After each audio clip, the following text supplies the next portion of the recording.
Man, what a start to the James Harden era in a Philadelphia 76ers uniform. Just what a performance by James Harden himself, and just what a pure dominant performance in general by the Sixers over the Timberwolves. My goodness, it was just from start to finish pure domination, especially that second half. And that stretch in the second quarter as well, where the Sixers are just knocking down threes left and right. There was just so much, there's a huge stretch in this game basically, where both teams are just throwing up shots, and it just looks like watching the Sixers in this game, even though, yeah, it's the first game after the All-Star break. They've been off for a week, and also just everything there. But adding James Harden to the rotation right now, just looking at the way the offense was, it kind of looked like a lot of people were surprised out there on the court on how many open shots they were getting. James Harden, the facilitator, just everything that he's been doing out there, passing the ball, just everything. My goodness, everyone looks, some people look shocked to get the ball wide open, and resulted in that many threes hit, especially that huge section in that second quarter where the Sixers drained so many threes in a row. It was just, perfection. Perfection, and it's amazing to watch, and I cannot wait to see this continue, watching James Harden, Joel Embiid, Tyrese Maxey continue to do their things. My goodness. In that third quarter, too, it just felt like a whole stretch of Sixers dominance, even though it kind of feels skewed a little bit in that third quarter. It kind of felt like the Timberwolves later, they started to hit their shots a little more, but more through at the beginning of that third quarter to the stretch half of the third quarter was the Timberwolves just basically missing a lot of shots, airballing, just basically that entire second half. You can also say they were just not hitting anything, and the Sixers just ran away with the game, but still just, what a game. I would say what a game by the 76ers team.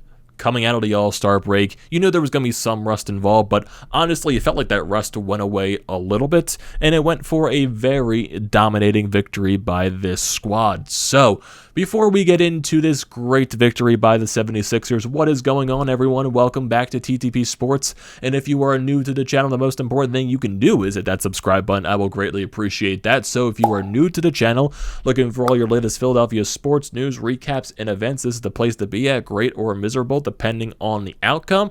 Also, if you're a current viewer of the channel, I'm grateful for you being here that long and looking to continue that down the road.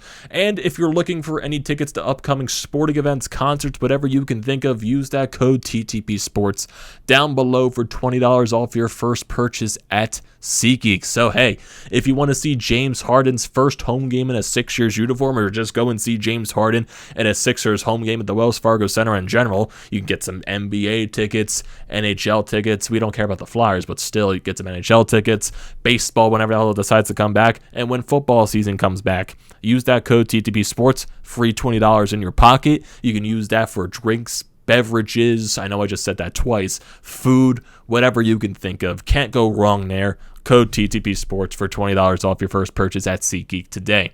So the Sixers win 133-102, and basically just a dominant performance throughout the entire thing. And just, man, just the hype building up to this game, just to wait and see James Harden in a Sixers uniform. And it's just like, I couldn't wait the entire week. It was just like, you get the All-Star break last weekend, and then basically this entire week off. It's just like, why? I want to see James Harden now. I want to see James Harden just perform out there on the court with Joel Embiid, Tyrese Maxey, and let these guys do their thing. And we finally got to the day, and man, what a game it was by the Sixers squad out there tonight against the Minnesota Timberwolves. Joel Embiid's stat line, it kind of felt like I said, there was, that kind of sense of rust. You kind of felt like watching through the beginning stages, Joel Embiid looked a little off, but then he still finished with a very nice score. He definitely did. It doesn't even look like this is like a typical Joel Embiid night putting up these stats. 34 points, 10 rebounds, 3 assists. A great performance by Joel Embiid. 10 of 18 from the field, 3 of 5 from the three-point line, and 11-13 from the charity stripe. And then you go basically just like I said, it kind of felt like he was off a little bit, because there were some sections in the beginning of the game where he was missing his shots a little bit wide open. He was missing, those casual 10-foot jumpers. It's something like there was one of those shots where he was hitting the baseboard of the basket. And it was just like, man, Embiid looks a little off, which is kind of expected. You are coming out of the All-Star break, so there is some rust to be involved. But still, he ended up with a very, very great performance on the court. Tyrese Maxey, too.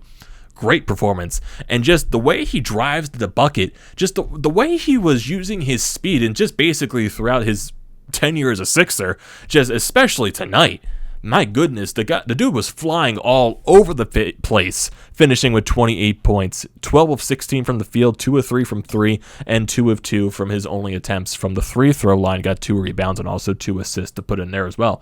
So a great, fantastic performance by Tyrese Maxey tonight. And James Harden, man.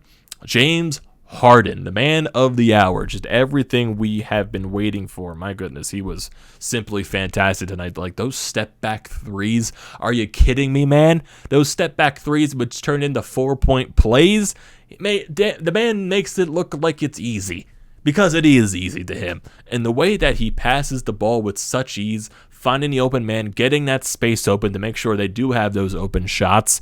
And it's just, my goodness, this is just pure perfection to watch. And I'm just looking at this entire thing. Man, this is what looking like a half-court offense looks like for the Sixers. Man, I have not realized that one bit. We have a guy that can actually facilitate the floor for Joel Embiid, get guys open as well for as James Harden has been doing, especially tonight.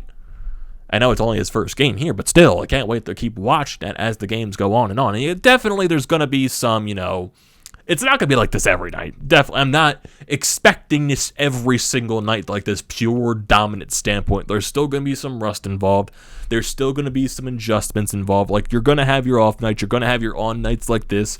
You're going to have your off nights. And you're going to have, I would say it's going to even out a lot more than most probably people would think. I feel like you're going to see more of the dominant stretches and more of the even out than probably the off nights, just because of how probably the way these starters probably mesh well, because they did look like as the game won, they meshed well a lot. But then you got to give credit to Minnesota. Basically in that second half, they were missing a lot.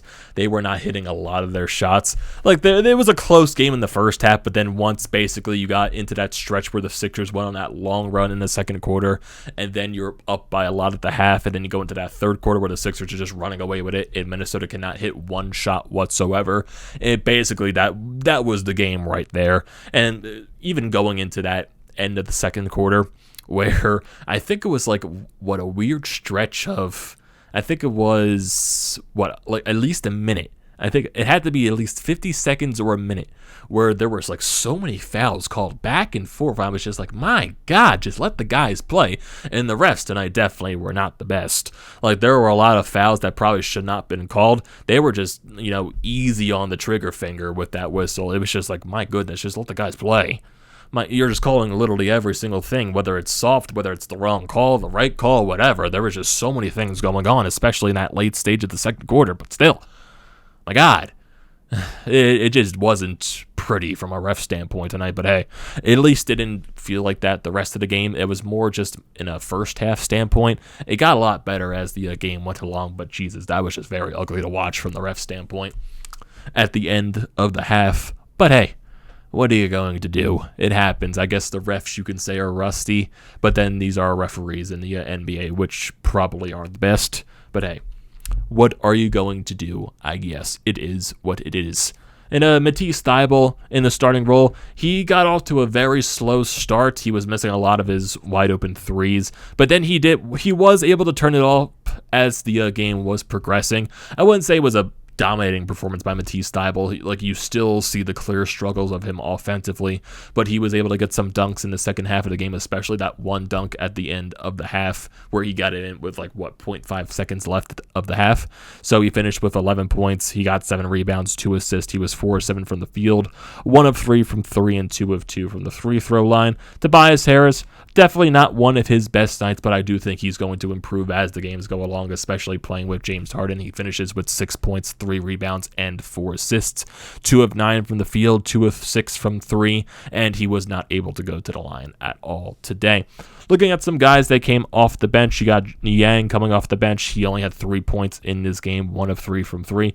Basically, a lot of your points came from the big 3, the starting 3, and Joel Embiid, Tyrese Maxey, and James Harden. That's where a lot of the points came from in this game. Danny Green got 6 points tonight. He had 2 threes in this game in 21 minutes.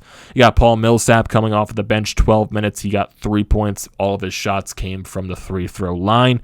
You got Shake Milton in his 12 minutes of play. It really wasn't, there was that one shot that he took from the corner that just went completely above the basket and missed it by a wide margin. I was just like, I wasn't a big fan of what Shake was doing in tonight's game. Got Furkan Korkmaz. He got 5 points off at the bench, and not the best performance from Korkmaz at all. I think there was one play, I forget what it was, where he got fouled.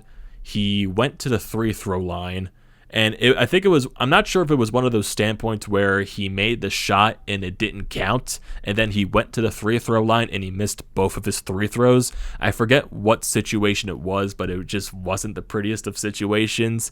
And like I said, it also wasn't the prettiest situation from Furkan out there at all either. But then once you get basically to the rest of the game, that's where you're up by so much of a wide lead in that third and the fourth quarter, to where Doc brings the other reserves out there. You got Coley Stein, who the Sixers just signed to that 10-day tryout contract. So we're going to see what happens there. He only played 4 minutes, so really nothing impact there. That was just in garbage time when the Sixers were up by such a wide margin. You got Isaiah Joe in his 4 minutes of play. He got 8 points off the bench, 2 threes hit in those 4 minutes. So a little bit of an interesting stat there, but I wouldn't say it's anything to, look deeply into, if I do say so myself. But looking at some of the team stats for the Sixers. So field goal percentage in this game, they were above 51%, 51.2. So they were hitting their shots, especially in that second quarter when they were hitting a bunch of shots in a row, and also in that third quarter when they were just basically hot as ever. And from the three-point line, their three-point percentage was 48%, so they were hitting a lot of shots today. But the Timberwolves, they took a lot of threes in this game. Even though them and the Sixers, they took the same amount of threes in this game, they both took 39. The Sixers hit 19 of those, and Minnesota only hit 9. So they really struggled from beyond the arc in tonight's game. And I just want to see the fouls in this game just to see how many were called. Geez, there were 23 fouls called on the Sixers, and there were 27 called on Minnesota. And a lot of those are probably inflated to what happened in that second quarter. It's like, my goodness, everything that was going on there. And I think Embiid had like 4 fouls on him in the third quarter as well, or possibly the second quarter.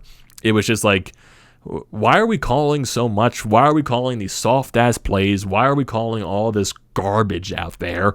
Or just like, yeah, there's like definitely calls that you got to call, but there were some missed calls. I forget who it was on it specifically. I forget what scenario, but there definitely was some missed calls out there.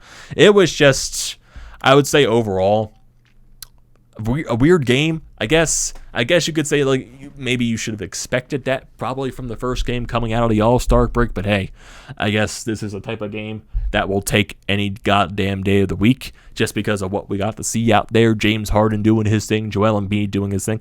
Honestly, I feel like this was a game Joel Embiid say he probably wasn't his best today, even though he still put up 34 points. And who knows what he's going to put up the next game when I think they do play the Knicks on Sunday.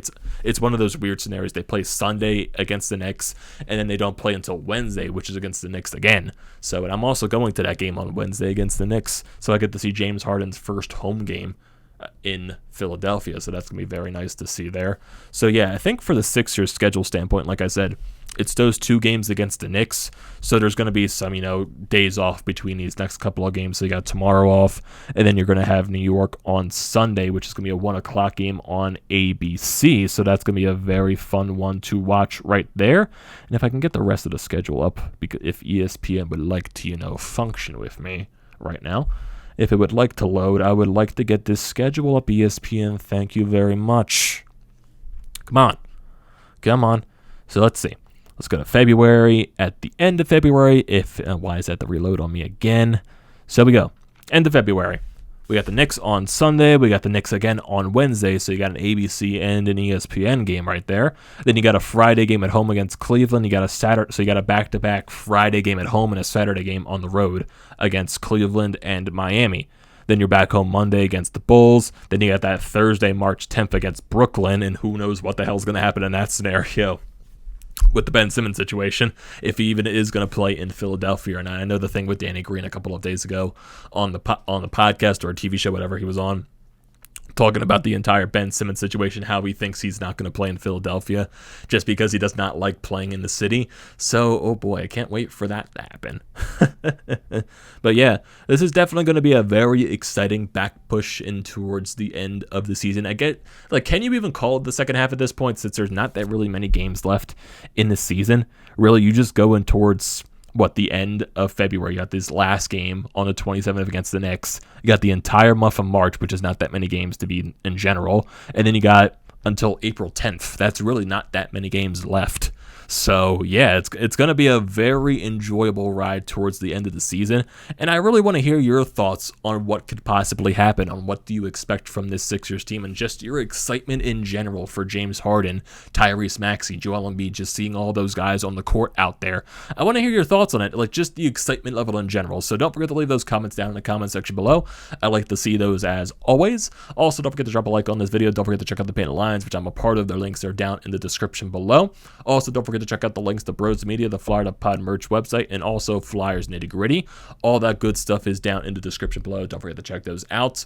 Also, like I said at the beginning, the most important thing you could do is hit that sub button, and also use the code TTPSPORTS for $20 off your first purchase at SeatGeek, and I will see you next time.